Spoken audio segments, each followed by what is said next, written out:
someday I know this dream will come true. Hi, Wayne here again.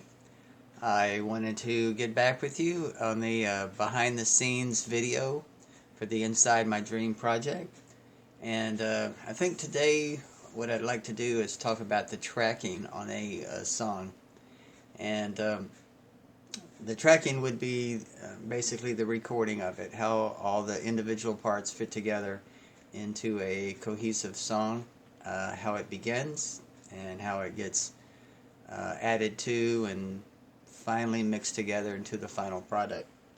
So the song that I want to do today for you is the title song of the Inside My Dream CD. The song is called Inside My Dream, and it's got a lot of tracks, which is why I picked this song. So basically, I hope you can see this.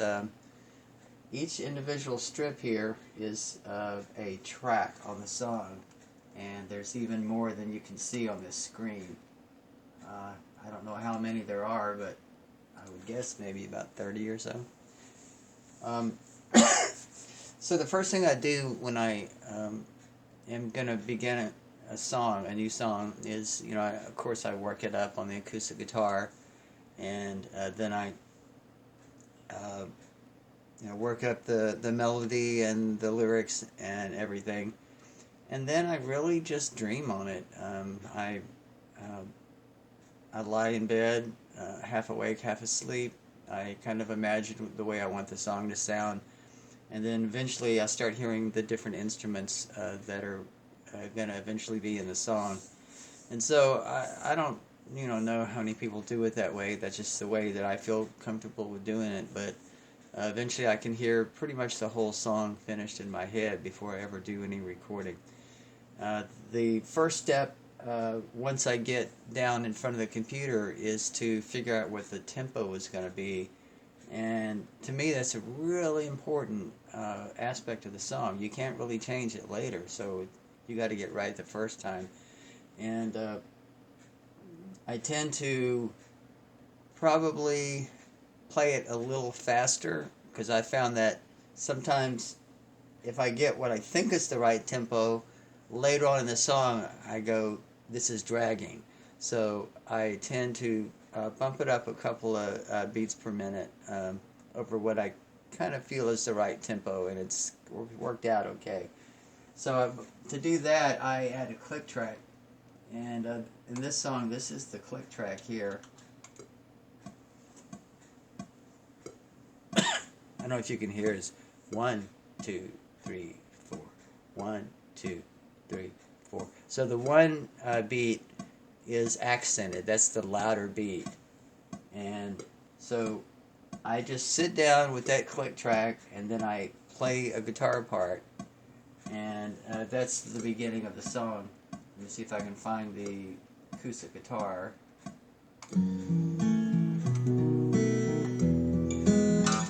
Let's go back to the beginning of it. So this is what it sounds like to me when I'm first starting the song.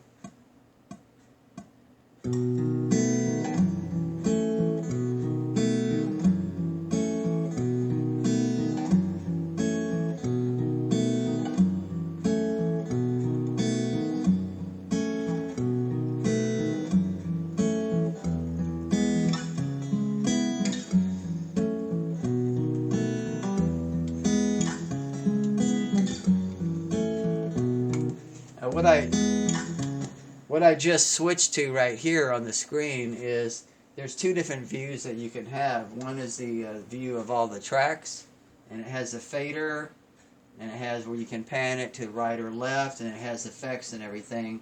And then the other view that you can have is the waveform, and I switch back and forth between the two views. And so these are the waveforms of each track. So the other screen, each channel is vertical, and the waveforms are horizontal, but you're really seeing the same tracks, you're just seeing them in different ways. So that's how it starts out with me, and I record the whole song with just the click track and the acoustic guitar. Now, some people disagree with doing that record, because they feel like you can't get a good feeling playing just to a click track, because it's kind of impersonal. It's like bam, bum, bum, bum, bum, bum, bum, bum. It's not like playing with a real drum set.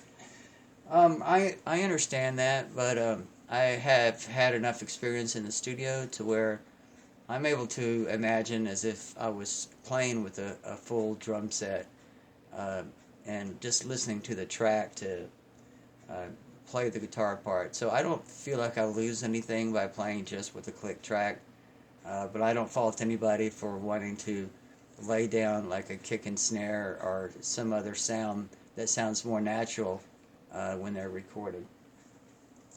So I don't typically sing, I don't ever really sing a scratch vocal track until the song is almost done, is when I add the vocal track. I feel like I need to know the song good enough to where I can just hear that vocal in my head as I'm playing guitar. And when I am playing guitar, excuse me, I play through headphones, because I don't want anything bleeding back, any music bleeding back onto the track. So I'm hearing the acoustic guitar and the click track in the headphones. So I'm going to unsolo these here. After I add the acoustic guitar and the click track, I'll keep the click track in for a while, and then I start adding new things. I've been on this kick of kind of like waiting till the last minute to add the bass. So a lot of times I'll add keyboards, if I have keyboards, an electric guitar, lead guitar, and everything, and not add the bass until right before I do the lead vocal. And part of that is because I love a melodic bass line, so the bass is not just going boom, boom, boom, boom, playing like the 1 and the 5. And I like a bass line that moves and walks and has its own place in the melody of the song. So I leave that till later. What I'm going to do now, I think I'll just add a couple of things. Like, here's the kick.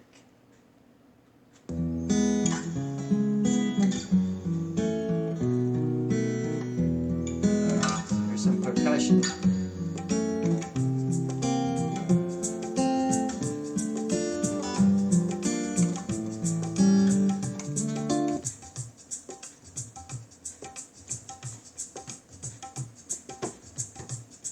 You probably wouldn't know that from listening to the song. That's like a little conga part and a shaker.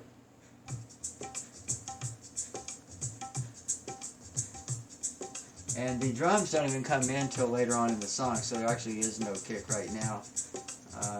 Actually, maybe there is right here. There we go. There's the bass.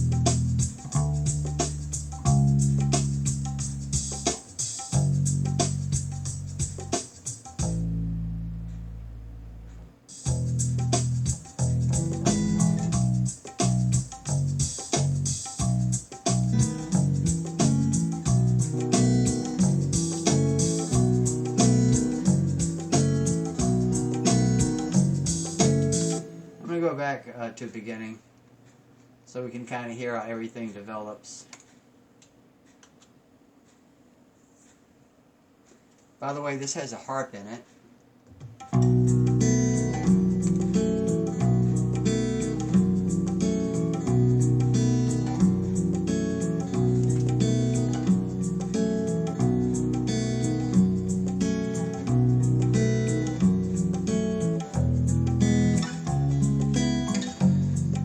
Starts out with a really simple bass, and then as the song goes along, the bass starts becoming more active and more melodic.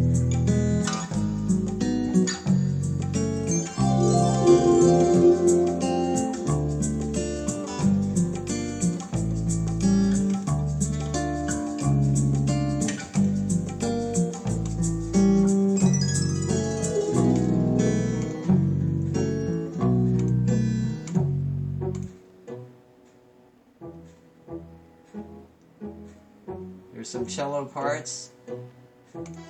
Add a violin. Another cello.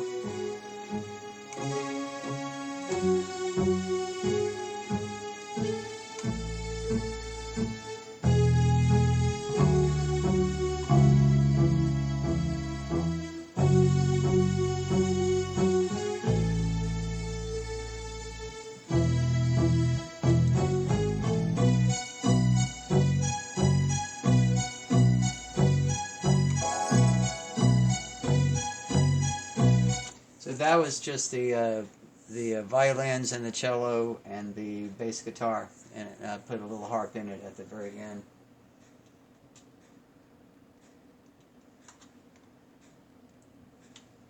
And we'll just start from that point there, keep going. Move this along. It's a little bit later in the song, but here we go.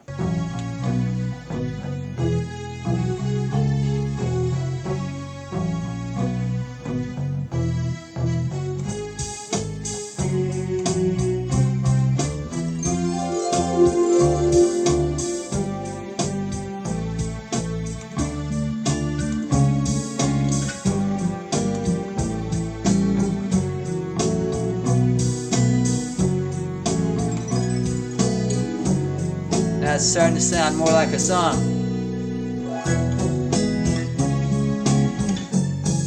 We can see where the bass is starting to move a whole lot more later on in this song. And that's why I like adding the bass later, is because the bass is kind of playing in and out. It's kind of doing this teasing melodic run with the string parts that are in the song.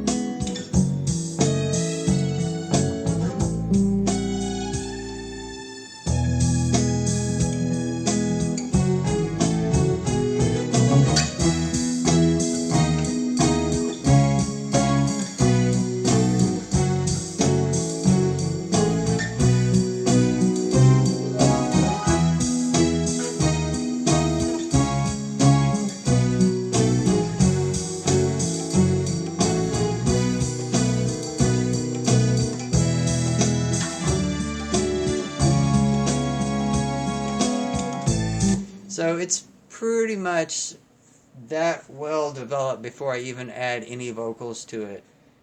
So all this time I'm just like singing the vocal in my head while I'm adding all of the melodic parts to it. And then I will do the lead vocal, and after that I'll add all the harmony parts to it.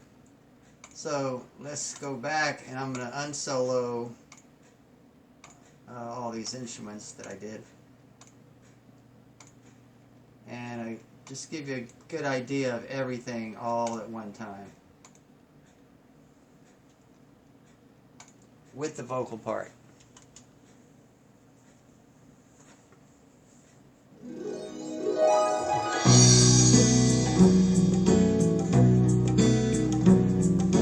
Last night I had a dream that I was in a movie. You and I were running in a meadow, not a care. So let's go ahead and stop it here, and I'm going to kind of show you how I do the vocals.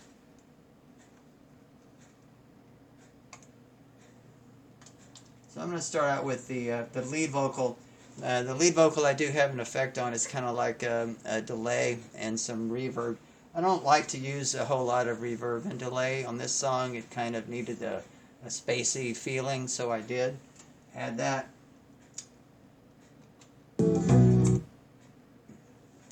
Last night I had a dream that I was in a movie. You and So you can definitely hear the echo going on there. Let me kind of show you what the harmony's doing.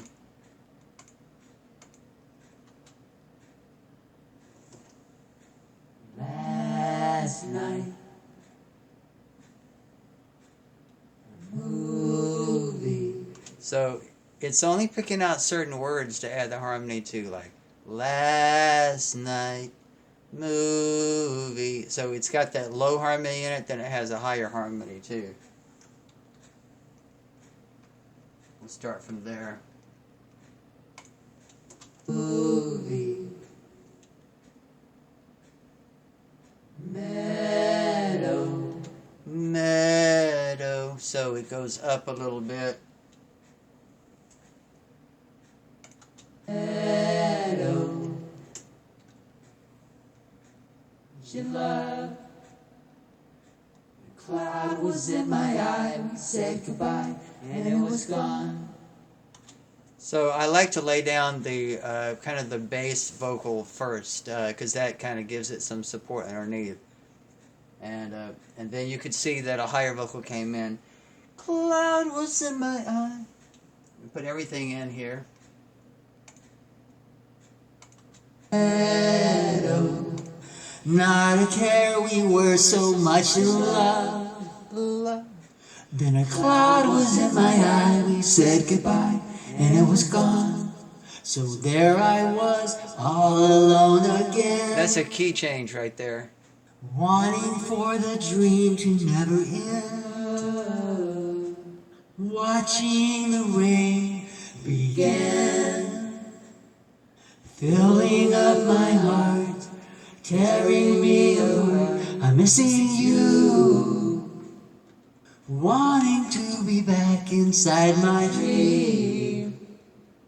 Holding hands upon the silver screen. With you again inside my dream. With you. Okay, so that's all the vocals going on. I add those one part at a time. Like I said, I start with the low parts, and then I kind of layer it, and then the last thing I'll do will be a high harmony. And I don't, just my general philosophy is I don't use a whole lot of processing normally. This song has more than I normally would, especially like with the reverb and the echo. I do like to use a lot of compression. I think compression is really important, and the compressor is what kind of squeezes it so things don't get too loud, and it kind of like I said, it squeezes it together so that like the volume stays at a more consistent level instead of like jumping up way too loud and then too soft, and so it does that automatically. So I like to use a compressor. I don't use very much EQ on anything at all. Just when I need to, like to add a little presence to the vocal and that kind of thing. And so that's basically it. You can see that these faders here are moving up and down.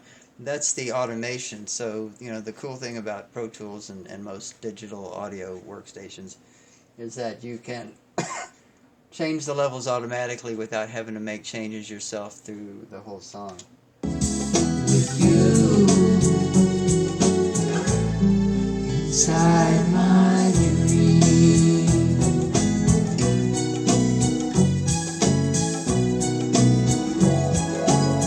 Last night I heard a sound coming out of nowhere. So that's just a little inside information about the tracking of a song, and I hope that was helpful to you. And if you have any questions, just feel free to contact me. I'm always happy to help people out. So until next time, bye-bye.